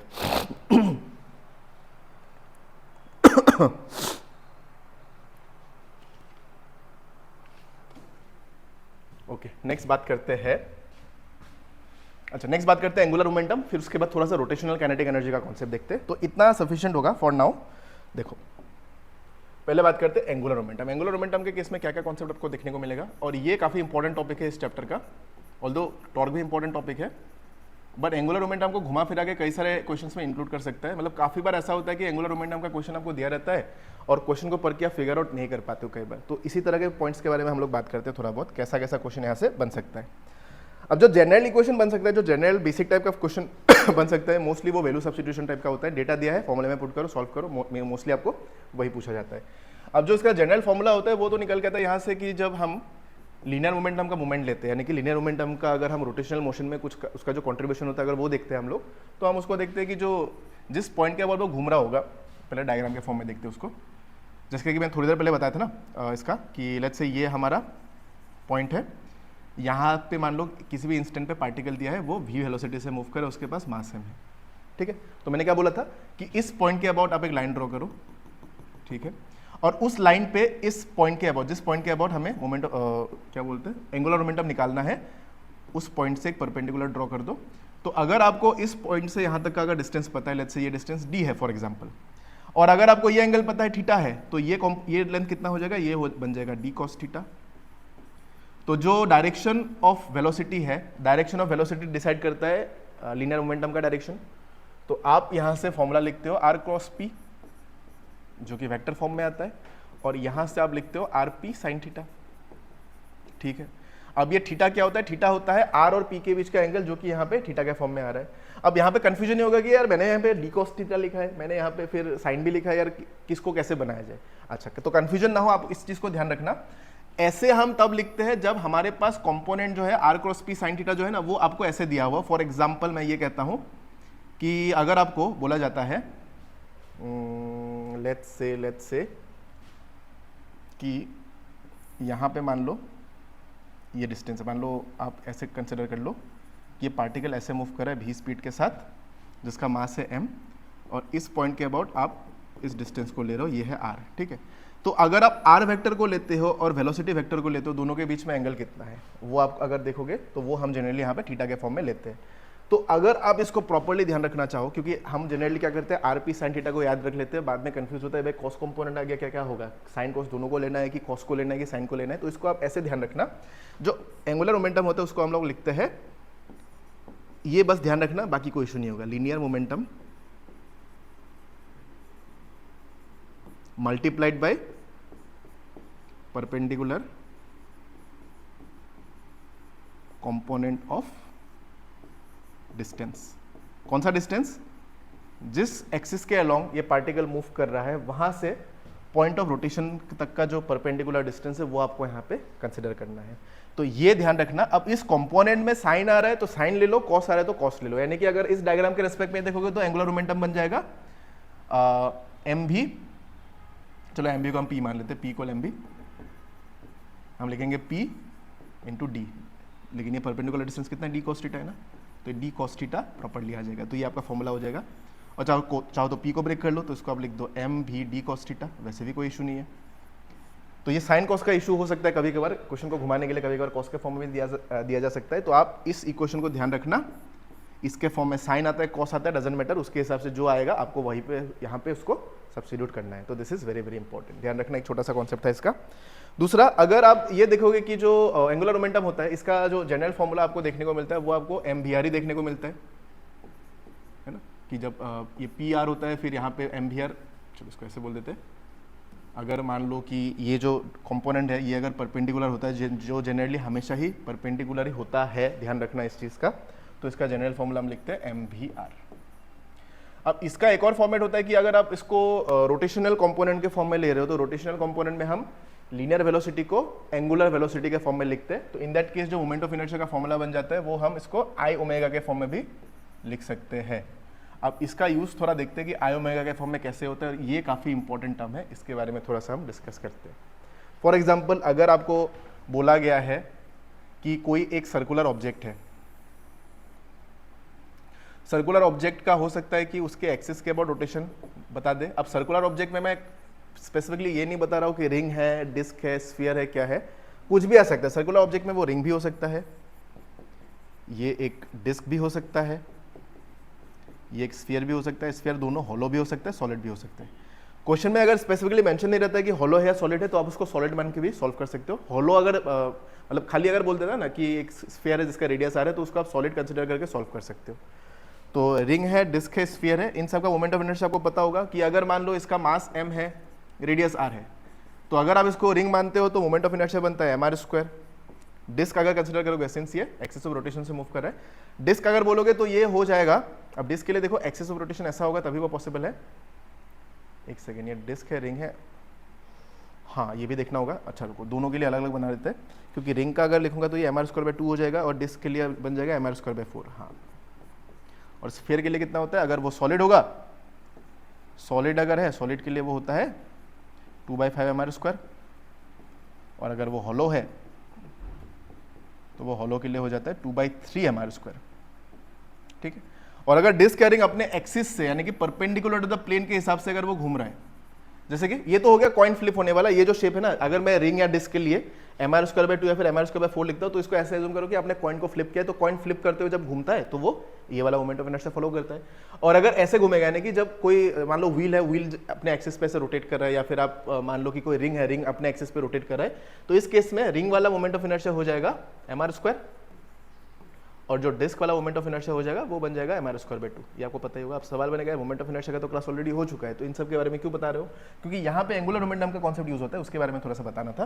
देखो कैसे, फॉर एग्जांपल आपको बोल दिया है कि यहाँ पे एक्सिस जो है वो, मतलब सॉरी, ये जो ऑब्जेक्ट है वो omega amount of angular velocity से मूव कर रहा है, फिर ऐसे मूव कर रहा है। तो जब मोमेंट ऑफ इनर्शिया लिखोगे तो आपको ध्यान, यहाँ पे एंगुलर मोमेंटम जब निकालोगे तो आपको ध्यान रखना है जो आई हम लोगों ने लिखा है ना, इस आई की जगह हमेशा mr स्क्वायर मत लिख देना, ये गलत हो जाएगा, क्योंकि डिपेंडिंग अपॉन कौन सा शेप है उसका मोमेंट ऑफ इनर्शिया आपको स्पेसिफिकली यहाँ पे सब्स्टिट्यूट करना है, ये ध्यान रखना। अगर आपको बोला है स्फीयर, स्फीयर पे टारगेट रखते हैं। अगर स्फीयर बोला है कि स्फीयर जो है अपने एक्सिस पे ऐसे रोटेट कर रहा है, स्फीयर को डायरेक्टली कनेक्ट कर देता है प्लेनेट के साथ, बोलेगा कि सन अपने एक्सिस पे रोटेट कर रहा है, जो कि 2025 में इसका क्वेश्चन आया भी था। प्लेनेट के हिसाब से आपको बोल देगा, अर्थ का रोटेशन बोल देगा, कोई दूसरा प्लेनेट का रोटेशन बोल देगा।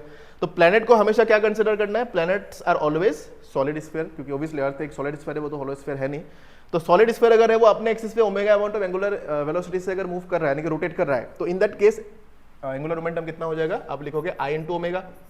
तो ओमेगा का जो भी वैल्यू दिया होगा आप बोलोगे इतना बेसिक टाइप का क्वेश्चन आएगा, बेसिक टाइप का नहीं आएगा, ये बस मैं इंट्रोडक्शन बता रहा हूँ इसका, इस तरह से आप इसको टारगेट कर सकते हो। फिर बोलोगे यार इससे सवाल कैसा बनेगा, ये तो बेसिक टाइप का है जिसका आने का चांस थोड़ा कम है, बट यू शुड नो, क्योंकि हर बारी में आई की जगह पे हम लोग सबकॉन्शियसली mr स्क्वायर लिख सकते हैं, वो गड़बड़ हो सकता है। एक तो ये ध्यान रखना।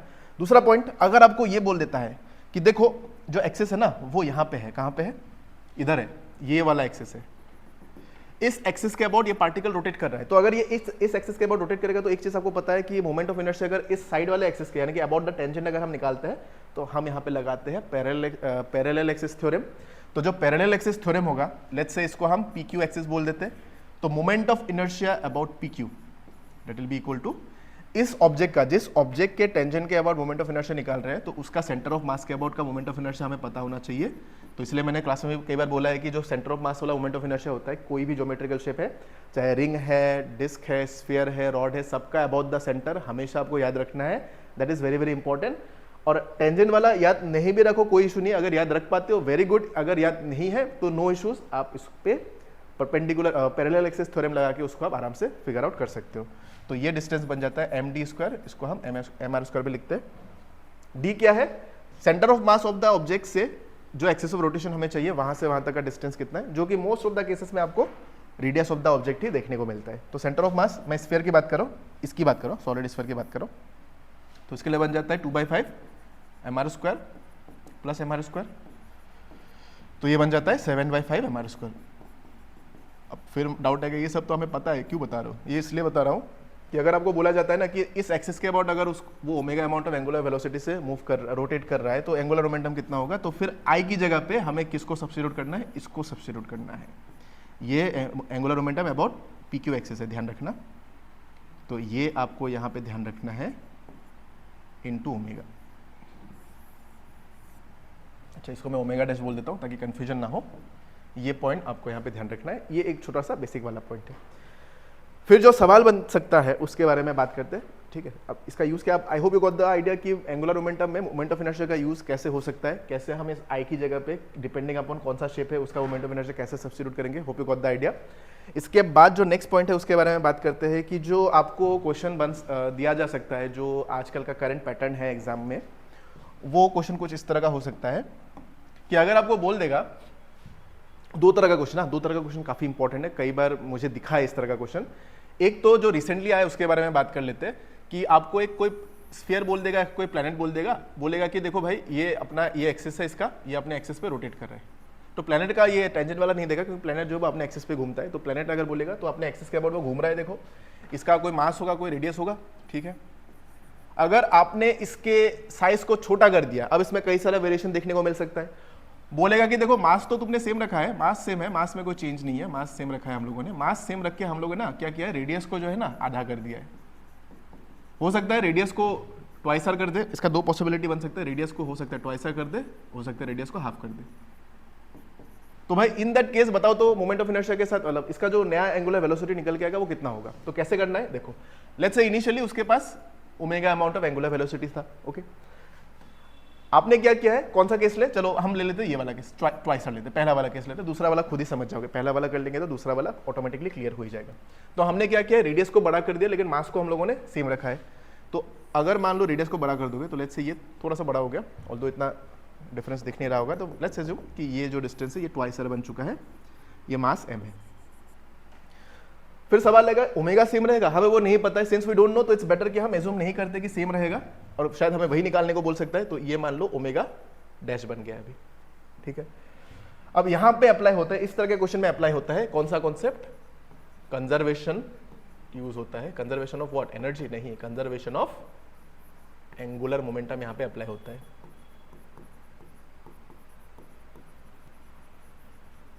कैसे अप्लाई करेंगे, देखो कंजर्वेशन ऑफ मोमेंटम का जो कॉन्सेप्ट है ना, वही कंजर्वेशन ऑफ एंगुलर मोमेंटम के फॉर्म में भी आप इसको ध्यान रख सकते हो। यानी कि चेंज होने से पहले कोई भी जो ऑब्जेक्ट है, कोई एक पर्टिकुलर इंसिडेंट होता है, जैसे कि लॉज ऑफ मोशन में आप लोगों ने पढ़ा है कि ऑब्जेक्ट जो है वो ब्लास्ट हो गया, उसके बाद ब्लास्ट होने से पहले का मोमेंटम, ब्लास्ट होने के बाद का मोमेंटम, फिर बुलेट फायर हुआ है, बुलेट फायर होने से पहले का मोमेंटम, बुलेट फायर होने के बाद का मोमेंटम, हम दोनों को इक्वेट करते हैं। तो एक पर्टिकुलर इंस्टेंट, जैसे कि इस केस में बोला है कि रेडियस को हमने डबल कर दिया है, तो रेडियस के डबल होने से पहले का एंगुलर मोमेंटम और रेडियस के डबल होने के बाद का एंगुलर मोमेंटम, कंजर्वेशन का अगर आप कॉन्सेप्ट अप्लाई करते हो तो दोनों क्या होगा, इनिशियल और फाइनल दोनों इक्वल होना चाहिए। तो हम इसको ऐसे लिख सकते हैं कि initial angular momentum must be equal to final angular momentum. Initial angular momentum कैसे कंसीडर करोगे, क्योंकि एक पर्टिकुलर पॉइंट या फिर एक पर्टिकुलर इंसिडेंट से पहले का जो मोमेंटम है उसको हम इनिशियल बोलेंगे और उसके बाद का जो मोमेंटम होगा उसको हम फाइनल बोलेंगे। इनिशियल एंगुलर मोमेंटम कितना होना चाहिए, हम बोलेंगे कि देखो भाई एंगुलर वेलोसिटी ओमेगा के फॉर्म में है, तो इट्स बेटर हम एम वी आर के फॉर्म में नहीं जाएंगे, हम आई ओमेगा के फॉर्म में जाएंगे। तो पहले वाले केस में आ जाएगा I1 ओमेगा 1, चलो इसको ओमेगा 1 ओमेगा 2 बोल देते हैं। दूसरा वाला हो जाएगा I2 ओमेगा 2। अब हो सकता है आई वैल्यू सेम रहे, वी डोंट नो दैट, ठीक है। पहले वाले केस में देखो, पहले वाले केस में मास m है, रेडियस r है, और ये क्या है, ये प्लैनेट है। प्लैनेट का केस क्या होगा, हमेशा planet is always a solid sphere, तो इसके लिए आप लिखोगे 2/5 mr² into omega 1 that is equal to I2। I2 के लिए क्या आएगा, I2 के लिए देखो मास सेम है, रेडियस डबल हो चुका है। अब दूसरे वाले केस में शेप थोड़े चेंज हुआ है, वो तो स्फीयर ही बना हुआ है ना, तो स्फीयर के लिए क्या लिखोगे 2/5, मास कितना है, मास m ही है, ठीक है। रेडियस कितना है, रेडियस अभी चेंज हो गया, कितना हो गया 2r हो गया, तो आप यहाँ पे लिख दो 2r का होल स्क्वायर इंटू ओमेगा 2। फिर बोलोगे यहाँ से करना क्या है, करना है अब जो भी निकालने को बोला है कि रेडियस अगर दिया रहेगा तो देखो r² तो कट ही गया, मास मास कट गया, 2/5 कट गया, तो रेशियो क्या बनेगा, देखो एंगुलर वेलोसिटी के साथ क्या होगा, ये 2² 4 बन जाएगा, तो देखो ओमेगा 2 बन गया ओमेगा 1/4। तो यहाँ से बोल सकता है भाई calculate the ratio of angular velocity, यहाँ से मिल जाएगा। अगर आपको पूछता है कितना कम होगा या फिर नंबर्स के फॉर्म में दिया रहेगा तो मैग्नीट्यूड निकालो, तो ऐसे जो भी बोलेगा यू कैन कैलकुलेट एनीथिंग। ये तो हो गया एक केस। फिर इसी क्वेश्चन में और वेरिएशन क्या बन सकता है, अब r/2 वाला खुद कर लोगे, इसमें कोई इशू नहीं है, ये वाला खुद से कर सकते हो, एक बार प्रैक्टिस करके देख लेना वीडियो को पॉज करके, या फिर वीडियो खत्म होने के बाद भी एक बार खुद से ट्राई कर सकते हो इसको। या फिर वेरिएशन और क्या दे सकता है इसी क्वेश्चन में, और वेरिएशन ये हो सकता है कि मास को वेरी कर दे। अब फंसाने के लिए बोलते हैं, ऑल्दो उतना डेप्थ में आने का चांस थोड़ा कम है, इनकेस अगर आता है तो ध्यान रख सकते हो इसको, कि बोल देगा फॉर एग्जांपल आपका यहाँ पे एक लेट्स से ये थोड़ा डेप्थ में आ जाता है, इसका आने का चांस थोड़ा कम है, फिर मैं बता देता हूँ।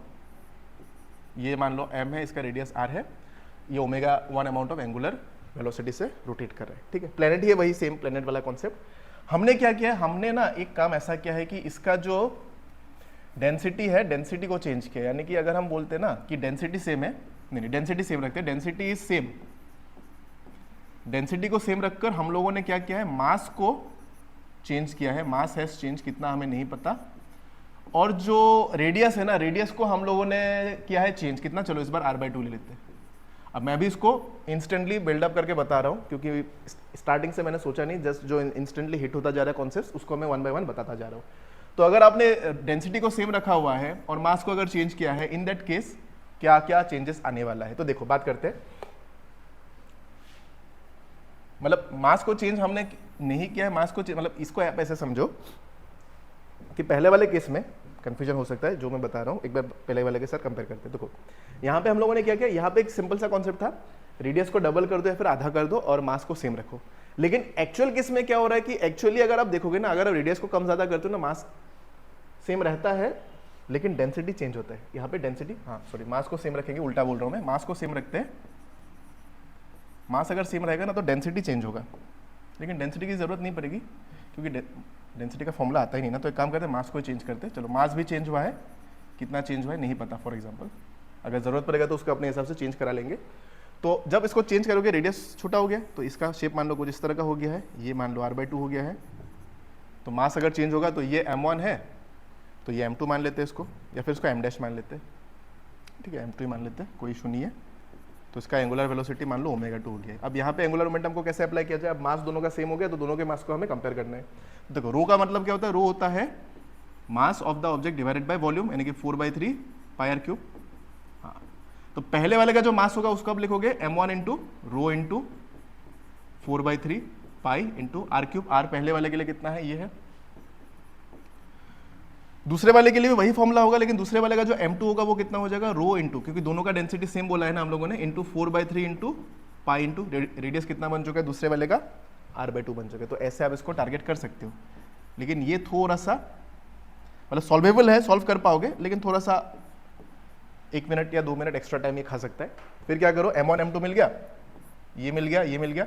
इस तरह का क्वेश्चन अगर देगा ना तो there is a high chance आपको रेशियो निकालने को बोले, क्योंकि सबको सब्स्टिट्यूट करके वैल्यू निकालने जाओगे थोड़ा टाइम लग सकता है। तो there is a high chance आपको मोमेंट ऑफ इनर्शिया का रेशियो निकालने को बोल देगा कि पहले वाले का जो मोमेंट ऑफ इनर्शिया आएगा, मोमेंट ऑफ इनर्शिया नहीं, एंगुलर मोमेंटम का रेशियो नहीं, एंगुलर मोमेंटम तो सेम रहेगा, ओमेगा का रेशियो निकालने को बोल सकते हैं। तो देखो सॉल्व ही कर लेते हैं। चलो पहले वाले के लिए आएगा I1 omega 1 that is equal to I2 omega 2। चलो देखते हैं क्या आएगा।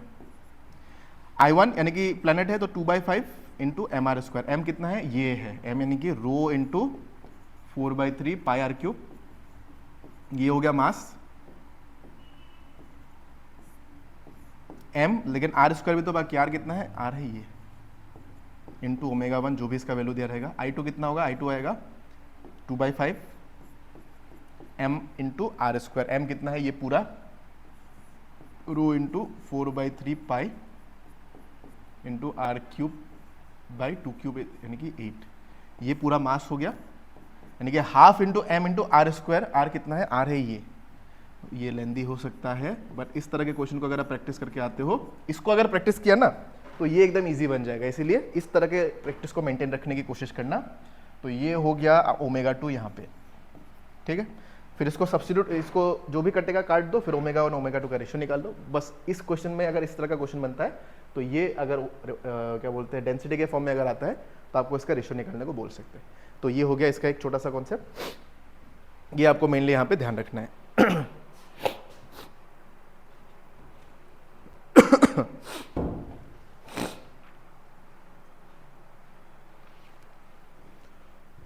ओके, आगे बढ़ते थोड़ा।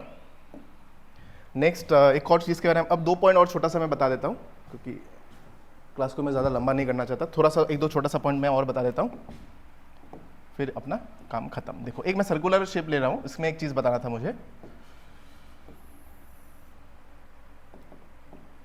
कि मान लो ये एक सर्कुलर शेप है, इसका कुछ रेडियस होगा r,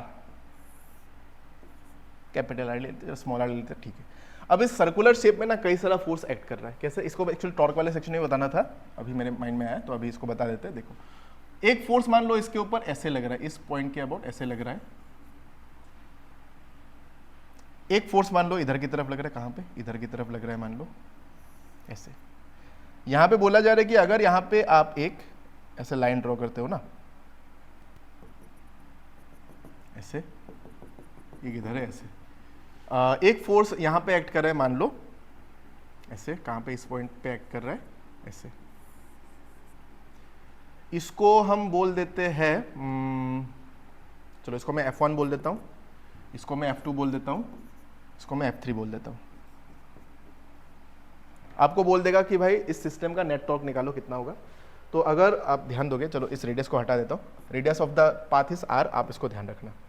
अब कंफ्यूज कराने के लिए क्या करेगा, कंफ्यूज कराने के लिए आपको बोल देगा कि देखो यहां पे जो है ना,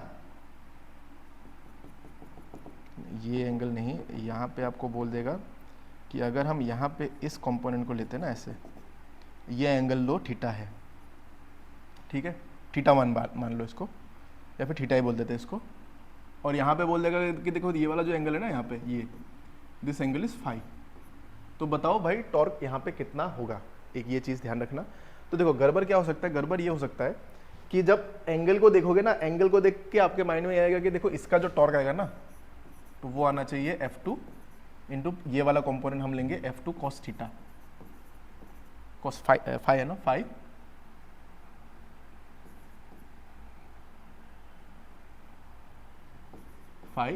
इंटू ये डिस्टेंस कितना है, r है ना, तो इसको आप r लिखोगे तो ये जो है ये हो जाएगा गलत। ऐसे नहीं करना है, क्यों, क्योंकि ये बस कंफ्यूज कराने के लिए एक एंगल दिया हो सकता है। अब बस इसको देखो, क्या ये फोर्स और ये रेडियस का जो कंपोनेंट है, R they perpendicular, if they are perpendicular तो इसका कोई यूज यहाँ पे नहीं आने वाला है। तो इसके लिए जो टॉर्क आ जाएगा, इसका एक्चुअल फॉर्मूला होगा τ2 equal to F2 into R. Since angle 90 degree है तो साइन 91 ही हो जाएगा, तो नो इश्यूज, टाउ के लिए τ2 हो गया। τ3 का भी वही केस है कि अगर आपको ये τ3 वाला कंपोनेंट के साथ, मतलब सॉरी F3 का जो कंपोनेंट है उसके साथ अगर ये R का कंपोनेंट परपेंडिकुलर दिया हुआ है, if they are perpendicular to each other, तो τ3 के लिए लिख सकते हो F3 इंटू आर। और यहाँ पे अगर देखोगे तो यहाँ पे, हाँ यहाँ पे क्लियरली दिख रहा है कि अगर मैं इस लाइन को ऐसे ड्रॉ कर देता हूँ, फिर ऐसे ड्रॉ कर देता हूँ, तो यहाँ पे तो भाई ये कंपोनेंट के हिसाब से एक्ट कर रहा है। तो अगर आपको बोलेगा कि देखो ये एंगल थीटा है, तो क्या करना है, इसको एक्सटेंड करके इससे एज्यूम कर लो कि ये आपका F1 है, ये थीटा है तो ये भी थीटा हो जाएगा। अब यहाँ पे जो कंपोनेंट आएगा F1 cos थीटा। अब ये रेडियस के अलोंग है, तो रेडियस के अलोंग जो भी फोर्स का कंपोनेंट होता है उसका कोई भी यूज नहीं है टॉर्क के केस में। तो इसका जो साइन कंपोनेंट आएगा इधर की तरफ F1 sin थीटा, वो आपको यहाँ पे लेना है। तो τ1 जो है that is going to have a component, तो आपको यहाँ पे लिखना है F1 sin theta into R. फिर डिपेंडिंग अपॉन कौन सा क्लॉकवाइज है कौन सा एंटी क्लॉकवाइज है उसका देख लेना कि ये जो है क्लॉकवाइज घुमाना चाहेगा तो ये क्लॉकवाइज के फॉर्म में आएगा, ये उल्टा घुमा रहा है तो ये काउंटर क्लॉकवाइज हो जाएगा, एंटी क्लॉकवाइज। ये भी क्लॉकवाइज घुमा रहा है तो क्लॉकवाइज वाले को सबको ऐड करके काउंटर क्लॉकवाइज वालों को माइनस कर दो, फिर वहां से आपको इस सिस्टम का नेट टॉर्क मिल जाएगा। ये हो गया इसका एक छोटा सा पार्ट। और लास्ट पॉइंट मुझे एक बताना था, जो कि इस पार्ट का जो भी 5 मिनट लेगा हार्डली, वो बता देता हूं मैं। लास्ट आएगा रोटेशनल काइनेटिक एनर्जी, ये आप लोग ध्यान रख सकते हो।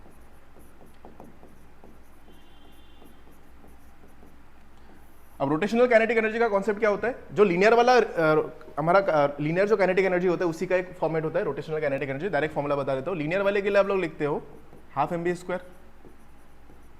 जो रोटेशन वाला होता है उसके लिए हम लोग लिखते हैं k rotation that is equal to half of i⍵²। m की जगह पे मोमेंट ऑफ इनर्शिया आ गया और लीनियर वेलोसिटी की जगह पे यहाँ पे क्या आ गया? लीनियर वेलोसिटी की जगह पे यहाँ पे एंगुलर वेलोसिटी आ गया। अब यहां से सवाल कैसा बन सकता है? सवाल कुछ इस तरह का बन सकता है कि इस तरह का इक्वेशन आप लोग ध्यान रखना, यहां पे हम कंजर्वेशन ऑफ एनर्जी को अप्लाई कर सकते हैं। जैसे काइनेटिक एनर्जी का जो ये कॉन्सेप्ट है वर्क एनर्जी पावर में आप लोगों ने यूज किया था, जो कंजर्वेशन ऑफ टोटल एनर्जी होता है,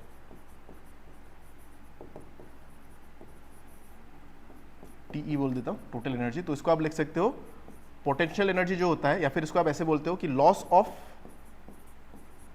पीई, या फिर loss of kinetic energy that is equal to gain of kinetic energy. ऐसे बोलते हैं ना हम लोग कि कोई ऑब्जेक्ट ऊपर से नीचे गिरता है तो पोटेंशियल डिक्रीज होता रहता है और काइनेटिक में गेन होता रहता है। Kinetic is increasing, potential is decreasing. तो इसको आप लिखते हो mgh equal to half mv² इस फॉर्म में लिखते हो। हाँ, तो इसी का यूज आपको रोटेशन वाले केस में भी देखने को मिलता है। जैसे कि फॉर एग्जांपल इसका यूज मोस्टली आपको रॉड वाले क्वेश्चंस में देखने को मिलने वाला है। किस तरह का? देखो फॉर एग्जांपल ऐसा कॉन्सेप्ट मैंने क्लास में भी एक बार कराया था और ये PYQ टाइप का भी एक क्वेश्चन था। मतलब ये जेई वाले क्वेश्चंस में काफी बार आ चुका है जेई वाले कॉन्सेप्ट में, कि मान लो आपके पास एक रॉड है, इस रॉड का मास है m, लेंथ है l, मास m, लेंथ l है।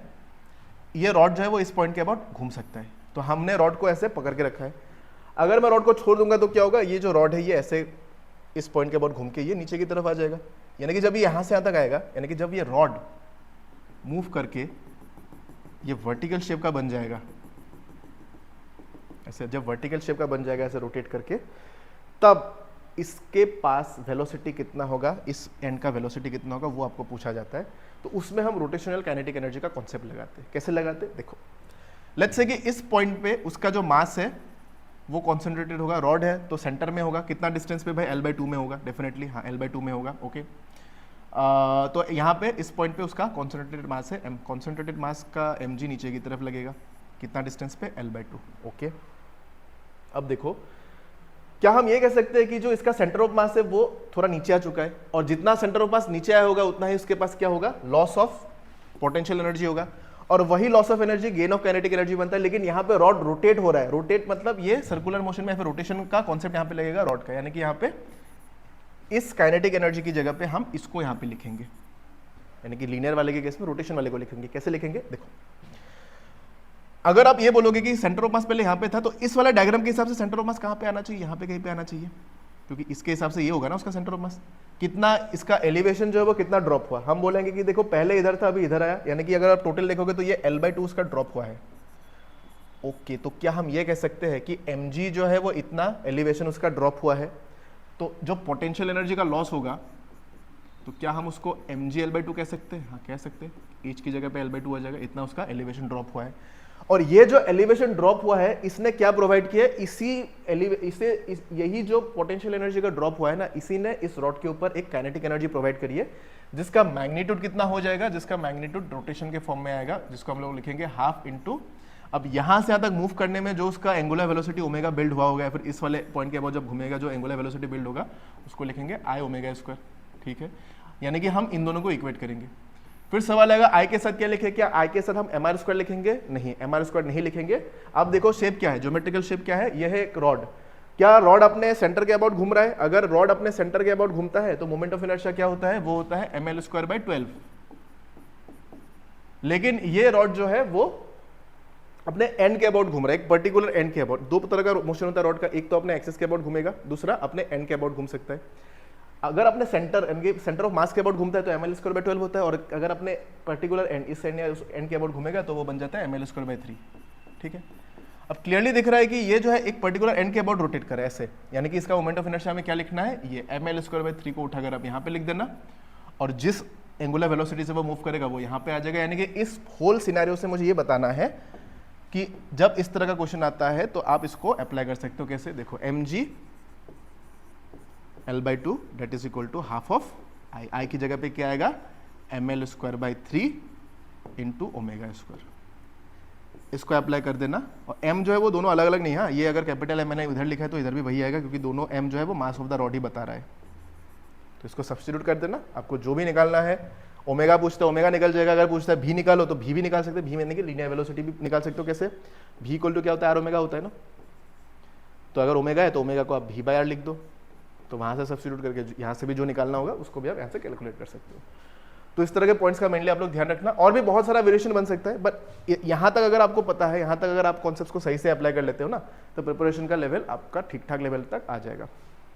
ठीक है, तो मेनली यही सब पॉइंट्स के बारे में मेनली डिस्कस करना था मुझे। और इन्हीं कॉन्सेप्ट से रिलेटेड आपको कई सारा क्वेश्चंस एग्जाम में देखने को मिल सकता है, तो अच्छे से इसको देख लेना। अपार्ट फ्रॉम दिस और भी जो जो क्लास में हम लोगों ने नोट्स को डिस्कस किया है, जो क्वेश्चंस को डिस्कस किया है, उन सब का भी आप लोग ध्यान रखना। उन्हीं कॉन्सेप्ट से रिलेटेड आपको क्वेश्चंस देखने को मिलेगा। थोड़ा सा हाई लेवल में भी क्वेश्चंस जा सकता है, but that just to help you guys with the better understanding of the concepts, not for कि ऐसा नहीं है कि out of the syllabus type का क्वेश्चन है, उस तरह का नहीं है। जो आपको एग्जाम ओरिएंटेड इंपॉर्टेंट कॉन्सेप्ट है उसी से रिलेटेड आपको क्वेश्चंस मिलने देखने को मिलेगा। एक दो क्वेश्चंस थोड़ा सा हाई लेवल का देखने को मिल सकता है, ताकि थोड़ा सा आप स्पीड अप के ऊपर काम कर सको, थोड़ा सा और कॉन्सेप्ट्स को बिल्डअप कर सको।